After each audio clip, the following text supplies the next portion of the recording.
సుమన్ టీవీలో మీ business promotions కోసం ఈ కింది నెంబర్ను సంప్రదించగలరు.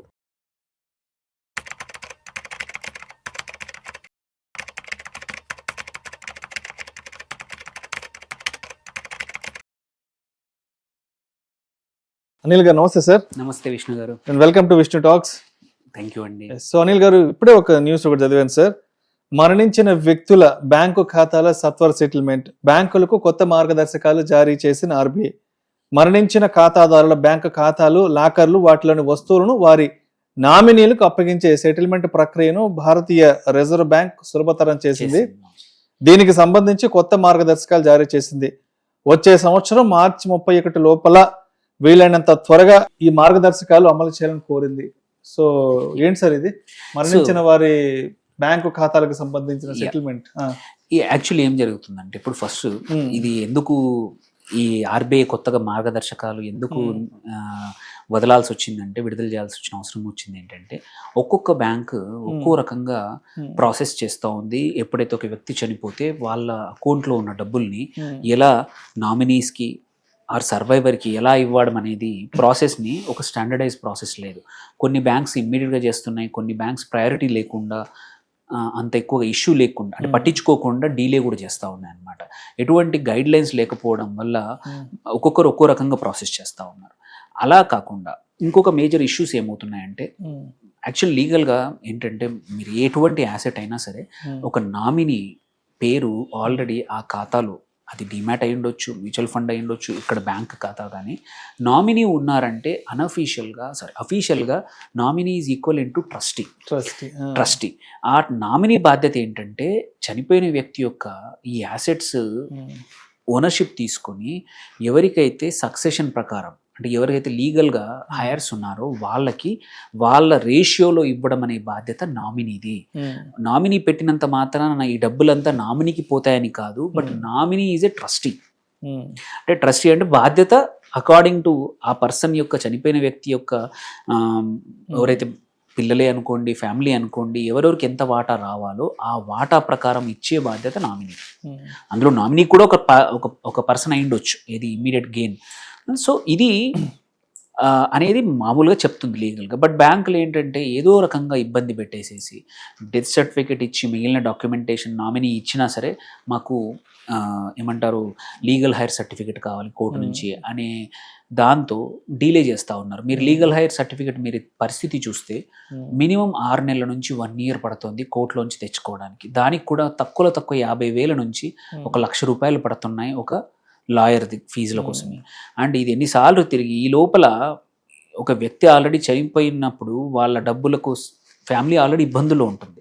మానసికంగానే కానివ్వండి, చనిపోయిన వ్యక్తి యొక్క బాధ, ఆ బాధ అనుకోండి, ఇవన్నీ విషయాల్లో ఇట్లాంటి గ్రీఫ్ టైంలో కూడా అడిషనల్గా ఇట్లాంటి సింపుల్ బ్యాంక్ అకౌంట్ ఖాతాల నుంచి వచ్చే డబ్బులు కూడా, ఆ డబ్బుల్ని కూడా ఇబ్బంది పెట్టడం అనేది మెంటల్గా అడిషనల్గా స్ట్రెస్ క్రియేట్ చేయడమే. అది ఉండకూడదు అని స్టాండర్డైజ్డ్ గైడ్ లైన్స్ ఆర్బీఐ అనేది March 31 వరకు అన్ని సెట్ చేసుకోండి. ఇంకొక ఏం చెప్పేసిందంటే, ఈ గైడ్ లైన్స్ ప్రకారం 15 రోజుల్లో మీరు కంపల్సరీ వన్నిటిని కూడా, అంటే ఎక్కడైతే నామినీ ఉన్నారో, నామినీ ఉంటే మీరు ఎటువంటి క్వశ్చన్స్ అడగద్దు. మీకు కావాల్సింది ఏంటి, బేసిక్ ఈ KYC documents, death certificate and nominee యొక్క కేవైసీ, ఇవన్నీ ఇచ్చేస్తే చాలు. నామినీ అకౌంట్కి డబ్బుల్ని ట్రాన్స్ఫర్ చేసేయాల్సిందే, చనిపోయిన వ్యక్తి యొక్క డబ్బుల్ని ట్రాన్స్ఫర్ చేయాల్సిందే అని కంపల్సరీ. ఇప్పుడు అది కూడా 15 రోజుల్లో జరగాలి. 15 రోజుల్లో జరగకపోతే ఆ రోజు నుంచి 16వ రోజు నుంచి మీరు వడ్డీతో సహా, ఎంత డీలే చేస్తే అంత డీలే, ఆ డబ్బులకి వడ్డీతో సహా కట్టాల్సి వస్తుంది అని ఇప్పుడు కొత్త మార్గదర్శకాలు అనేది ఆర్బీఐ ఇచ్చిందనమాట. సో అందుకే ఇంపార్టెంట్ ఏంటి, 2 రకాలుగా ఇప్పుడు ఫ్యూచర్లో చూడాల్సింది. ఇప్పుడు దీని ప్రకారం ఒకటి, నామినీ పేరు ఉందా లేదా, ఉంటే కూడా అప్ టు 15 lakhs వరకు ఎటువంటి ఇష్యూ లేకుండా ఓన్లీ డెత్ సర్టిఫికేట్ ఇస్తే చాలు, 15 రోజుల లోపల సెటిల్ చేయాల్సిందే. There is no other option. 15 లక్షల కన్నా ఎక్కువగా ఉంది బ్యాంకులో, అప్పుడు మాత్రం అడిషనల్గా డిక్లరేషన్ ఇవ్వాలి. లేకపోతే కొన్ని కేసుల్లో ఏంటంటే మల్టిపుల్ పీపుల్ వచ్చి కొంచెం కాంప్లికేటెడ్గా ఉంటే మాత్రం లీగల్ హైర్ సర్టిఫికేట్ తెచ్చుకోమని అంటారు. అది 15 లక్షల కన్నా ఎక్కువ ఉంటేనే అడిగే అవకాశం ఉంది. సో 2 రకాలుగా సింప్లిఫై చేసింది. తక్కువ అమౌంట్ ఉన్నప్పుడు ఒక డిక్లరేషన్ తీసుకొని నామినీ దగ్గర సింపుల్గా నామినీకి ఆల్రెడీ నామినీ పేరు ఉంది, ట్రాన్స్ఫర్ చేయండి. నామినీ పేరు లేకపోయినా చిన్న అమౌంట్ ఉందంటే మాత్రం ఎవరైతే హక్కుదారులు ఎవరైతే ఉన్నారో వాళ్ళ దగ్గరికి నుంచి ఒక డిక్లరేషన్ తీసుకుంటే సరిపోతుంది. పెద్ద అమౌంట్ ఉంటే మాత్రమే మీరు లీగల్ హైర్ సర్టిఫికేట్కి వెళ్ళండి అని కొత్తగా ఇప్పుడు ఆర్బీఐ అనేది గైడ్ లైన్స్ రిలీజ్ చేసింది అనమాట. దీనివల్ల ఏంటంటే ఇది ఎంతో మందికి వస్తుందా అనుకుంటాం మనం, కానీ కాదు. చాలా మందికి ఈ ఇబ్బందులు వస్తూ ఉన్నాయి. ఎందుకంటే ఎవరు కూడా డెత్ ఎక్స్పెక్ట్ చేయరు. అండ్ డెత్ అనేది భయం, అందరికి డిస్కస్ చేయడం కూడా భయం.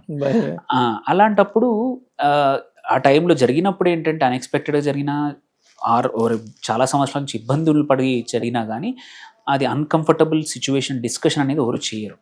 అలాంటప్పుడు ప్రాసెస్ తర్వాత ఈజీ చేయడం మంచిది. అందుకోసమే ఒక ఇండెమ్నిటీ బాండ్ కానీ డిక్లరేషన్ కానీ ఇచ్చేస్తే చాలు.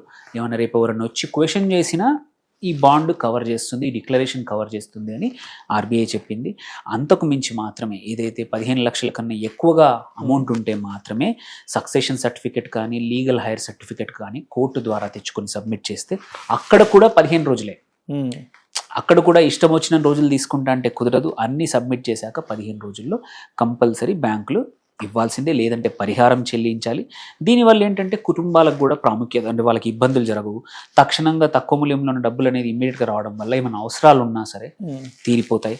సెకండ్, ఒక స్టాండర్డైజ్డ్ మెథడ్ ఉంటే ఏంటంటే బ్యాంకులకు కానీ అందరికి తెలుస్తుంది, ఓకే నేను ఈ డాక్యుమెంటేషన్ ఇస్తే ఈ పని తొందరగా జరుగుతుంది. సో అన్నెసెసరీ విజిట్స్ కూడా బ్యాంకుకు తగ్గిపోతాయి, పెండింగ్ పేపర్ వర్క్ అనేది తగ్గిపోతూ ఉంది. చాలా మంది ఏంటంటే 2-3 సార్లు తిరగాల్సి వస్తుంది. సో కొద్దిమంది వదిలేసుకుంటారు, చాలా మంది వదిలేసుకుంటారు. నా వల్ల కాదు, ఇంట్లో అందరు డాక్యుమెంటేషన్ తెచ్చి ఇంతమంది చేయడం నా వల్ల కాదని. అలా కాకుండా సింప్లిఫై చేస్తే ఏంటంటే బ్యాంకుల దగ్గర కూడా అనవసరమైన పెండింగ్ డబ్బులు ఉండవు.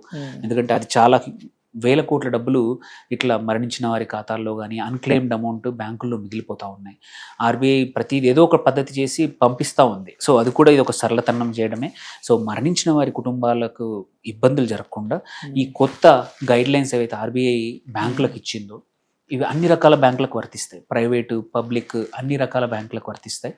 సో హోప్ఫుల్లీ ఒక స్టాండర్డైజ్ ప్రాసెస్ అయిపోయి 15 రోజుల్లో నామినీ ఉంటే చాలు. అందుకే అది మన బాధ్యత ఖాతాదారులుగా ఏంటంటే ప్రతి ఒక్కరూ వాళ్ళ ఖాతాలో ఒక నామినీని కంపల్సరీ పెట్టడం అనేది మన బాధ్యత. నామినీ ఉంటే ఏంటంటే ఈజీ అవుతుంది. ఏమవుతుందిలే అనుకుంటే తర్వాత ఇబ్బంది వస్తుంది.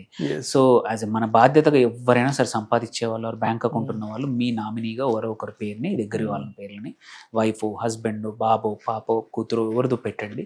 దేర్ బై ఏంటంటే ఏమైనా జరిగినా ఆ వ్యక్తి బాధ్యతగా మీ డబ్బుల్ని హ్యాండిల్ చేసి మీ ఫ్యామిలీకి ఇచ్చి ఎవరైతే సక్సెషన్ ప్రకారం అందరికీ పంచుతారు.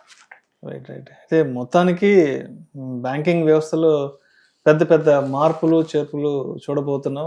వినియోగదారులకి, ఖాతాదారులకి బ్యాంకింగ్ వ్యవస్థ పట్ల ఒక ట్రాన్స్పరెన్సీ, ఒక నమ్మకాన్ని ఏర్పడేలా దీనికి ముందు వీడియోలో కూడా మనం మాట్లాడుకోవడం జరిగింది. పిఎఫ్కి సంబంధించి కూడా త్వరగా సెటిల్మెంట్ అమౌంట్ చేతికి వచ్చే విధంగా, అదేవిధంగా ఇప్పుడు ఈ బ్యాంకు ఖాతాలకు సంబంధించి చనిపోయిన వారి అకౌంట్ నుంచి కూడా అమౌంట్ త్వరగా వచ్చేదానికి కూడా నిజంగా బ్యాంకింగ్ వైపు నుంచి కొత్త అడుగులు అయితే మాత్రం రాబోతున్నాయి అంటారు.